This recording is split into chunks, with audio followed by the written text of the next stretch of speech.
오늘 사무엘하 9장입니다. 오늘 9장의 내용은 다윗의 인생 가운데 가장 공의롭고 또 아름다운 그런 장면이 나옵니다. 이제 다윗이 이스라엘의 통일 이스라엘의 왕이 됐죠. 그가 왕이 되면서 많은 일들을 했습니다. 우리가 앞에 보았듯이 가장 먼저 법궤를 찾아왔습니다. 법궤를 찾아왔다는 것은 이제 나는 하나님 중심, 말씀 중심으로 나라를 다스리겠습니다. 이제 그런 고백이었죠. 더 나아가서는 온전한 제사를 드리기 위해서는 법궤가 있어야 됩니다. 근데 이전까지는 온전한 제사를 못 드린 거예요. 그래서 백성들에게 온전히 하나님께 예배 드릴 수 있도록 이 법궤를 찾아오는 일, 너무나 귀한 일이었어요. 그리고 또 정치적으로, 종교적으로 모든 나라를 정비하는 그런 일들을 했습니다. 그리고 나서 이제 어떤 일이 있냐? 그리고 전쟁이 시작이 되죠. 주변의 이방 나라들을 쳐들어가서 그들을 치고 정복하고 또 그들이 조공을 바치는 그런 일들이 앞에 8장에서 쭉 나왔습니다. 이전까지는 다른 나라들이 이방 나라들이 쳐들어오면 보호하는 입장에서 전쟁을 했다 그랬죠. 근데 이제는 바뀌었습니다. 다윗은 먼저 가서 그들을 치고 정복을 하죠. 그래서 우리가 그런 말씀을 나눴어요. 왜 하나님의 나라가 이렇게 먼저 쳐들어가서 확장하고 이거는 하나님 나라 방법이 아닌데 그런 말씀 드렸죠. 근데 그것은 우리가 정치적인 입장에서 보는 것이 아니라 하나님의 입장에서 본다 했어요. 하나님께서 그 이방 나라들을 심판하시는 그러한 일이었습니다. 그래서 블레셋뿐만 아니라 아람, 모압, 암몬, 에돔 모든 나라들을 하나하나 다 정복하고 그들이 조공을 바치는, 그리고 다윗이 그들에게 받은 그 전리품과 조공을 어떻게 했다 그랬죠? 하나님께 바쳤다 그랬죠.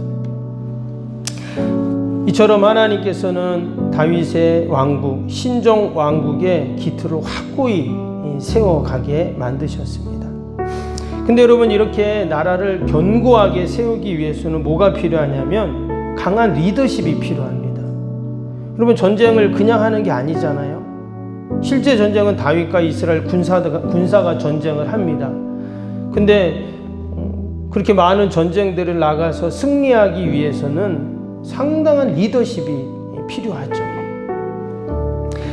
근데 오늘 이 9장을 보면은요, 다윗의 진정한 리더십이 무엇이었는가를 알 수가 있어요.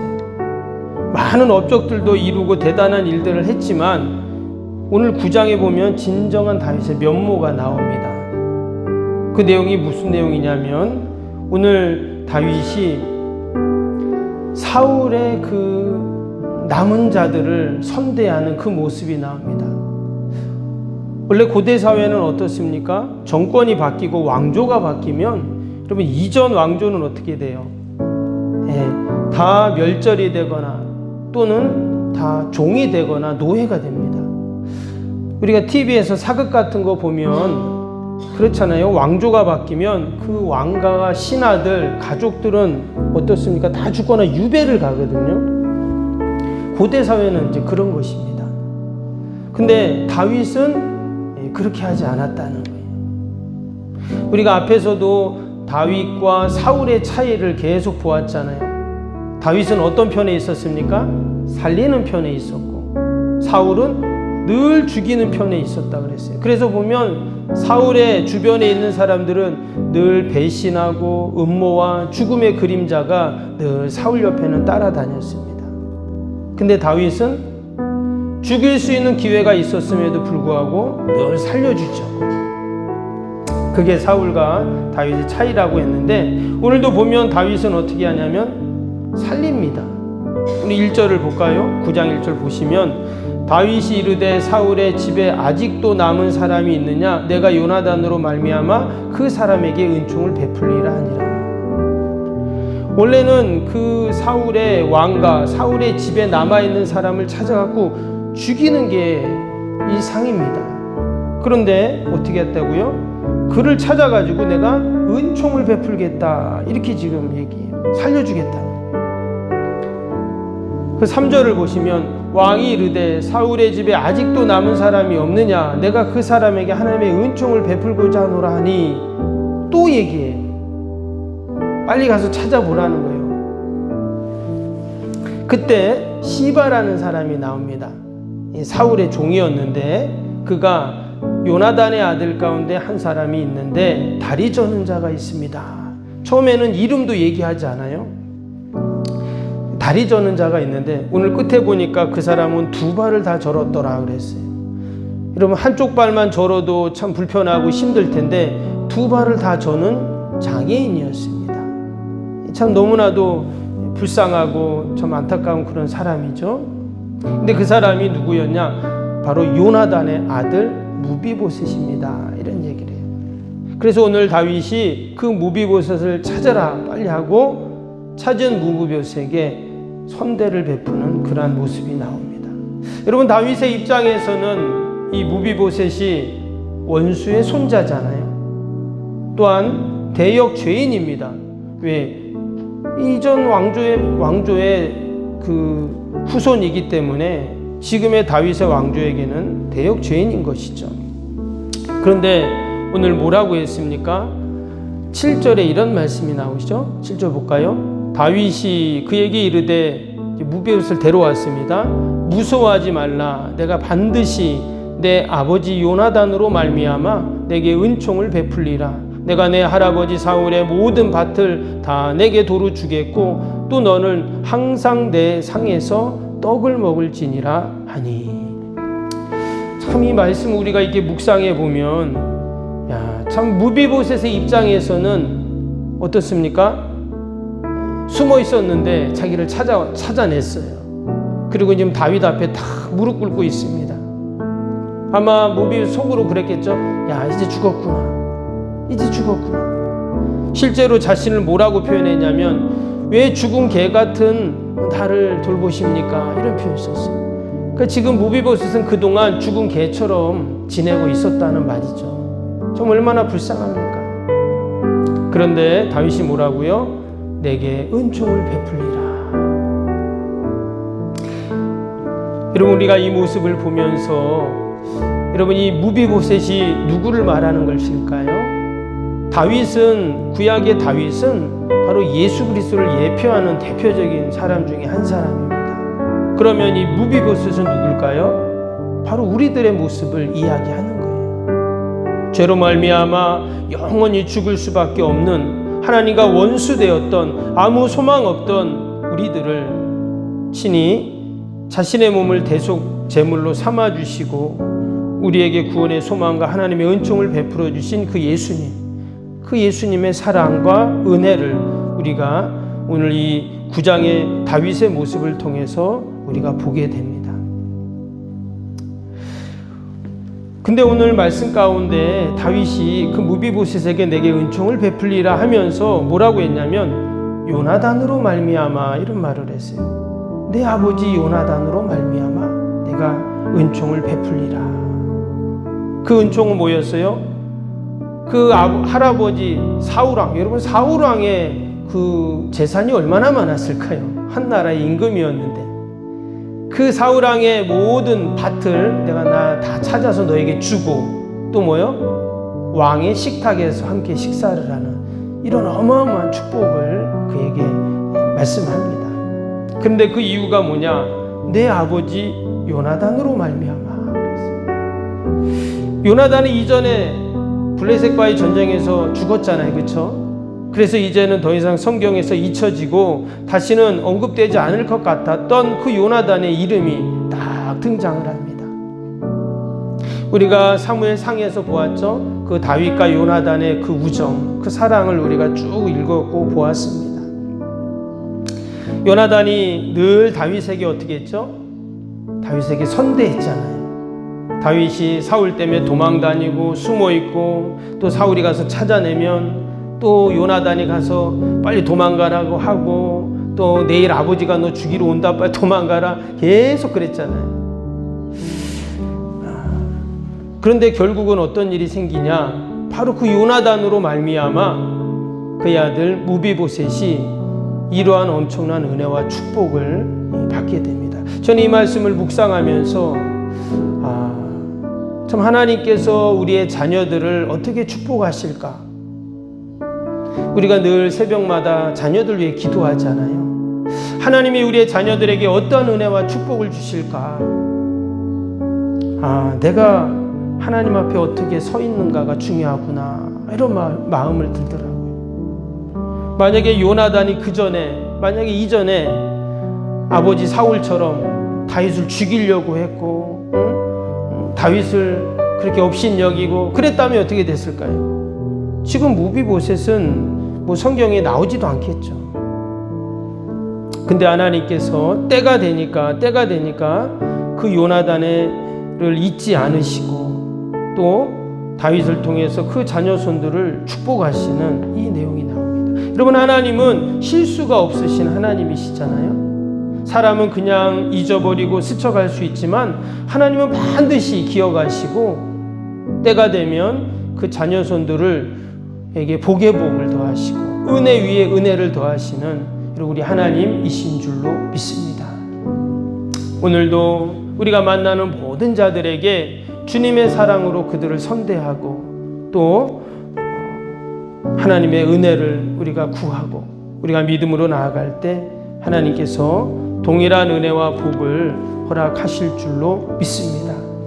무비보셋 같은 나에게 하나님이 베풀어 주신 그 은혜를 늘 잊지 않고 기억하는 저와 여러분이 되시기를 주님의 이름으로 축복합니다.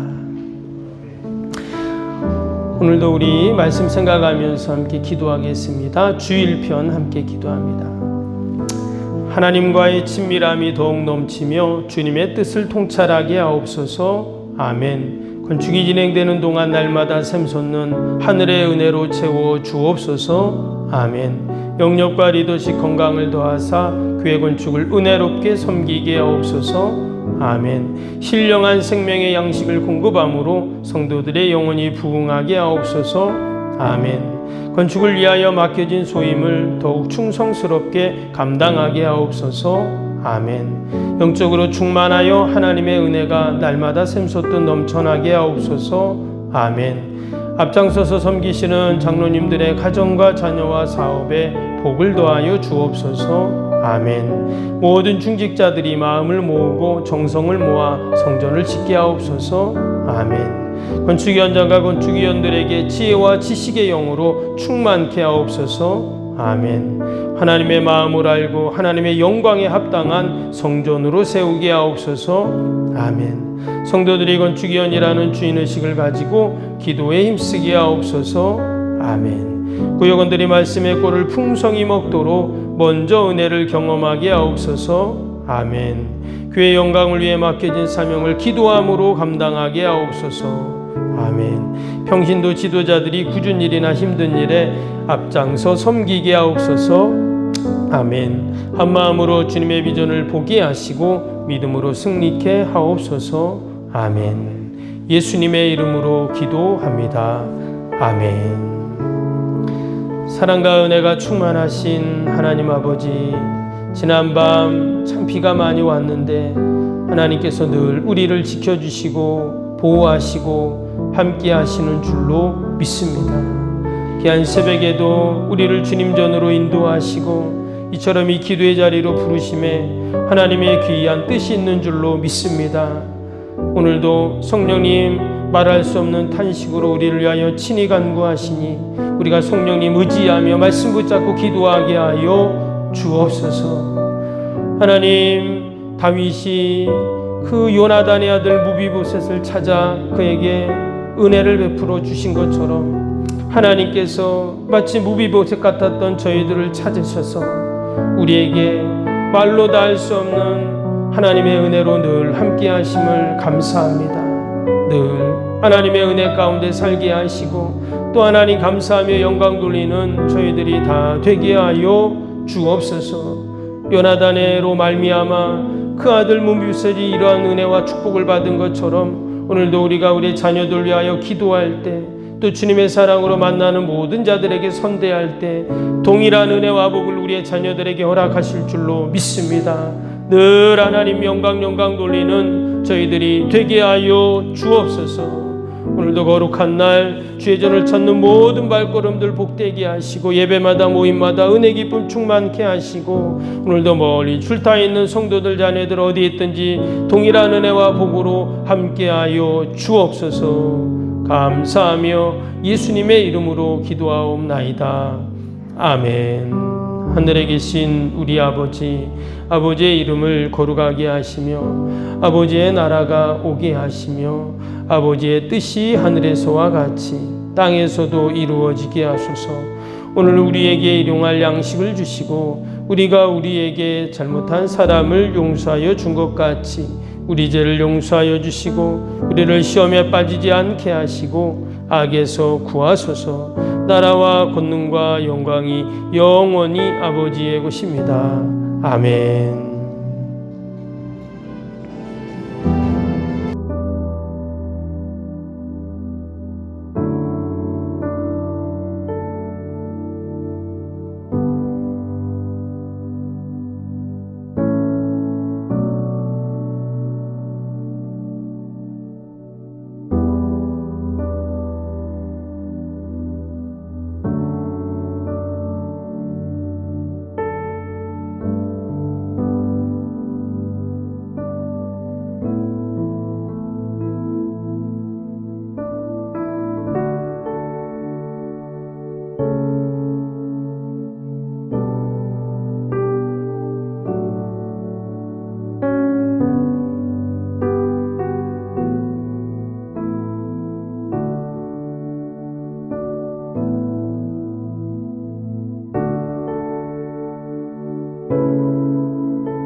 있습니다.